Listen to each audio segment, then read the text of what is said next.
Christ Jésus, lui qui était de condition de Dieu, il n'a pas jugé bon de revendiquer son droit d'être traité à l'égal de Dieu, mais au contraire, il se dépouilla lui-même en prenant la condition de serviteur.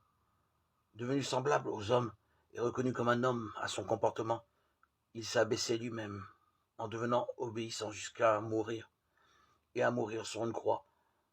C'est pourquoi Dieu l'a élevé au-dessus de tout. Il lui a conféré le nom qui surpasse tous les noms, afin qu'au nom de Jésus, aux cieux, sur terre et dans l'abîme, tout être vivant tombe à genoux, et que toute langue proclame Jésus-Christ est le Seigneur, pour la gloire de Dieu le Père. Chapitre 2, versets 6 à 11. Épître aux Philippiens. Pour certains spécialistes, ce texte est l'un des plus vieux chants chrétiens qui nous soit parvenu. Paul l'insère dans sa lettre aux Philippiens parce que ces derniers le connaissent et l'aiment particulièrement. Mais il veut qu'il en redécouvre la beauté et la profondeur. Peut-être est-il lui-même à l'origine de cette composition. Dans le paragraphe qui précède Philippiens 2.3, Paul invite la communauté de Philippe à vivre dans l'unité. Pour cela, il leur recommande par l'humilité de considérer les autres supérieurs à vous-même. Par sa mort, Jésus s'humilie, s'abaisse, comme l'indique la traduction proposée ici.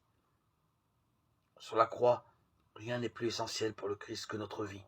Il donne sa vie, il se sacrifie pour que nous menions une vie de fils devant son Père. Il reconstruit ainsi, dans un même sentiment d'humilité, l'unité du genre humain.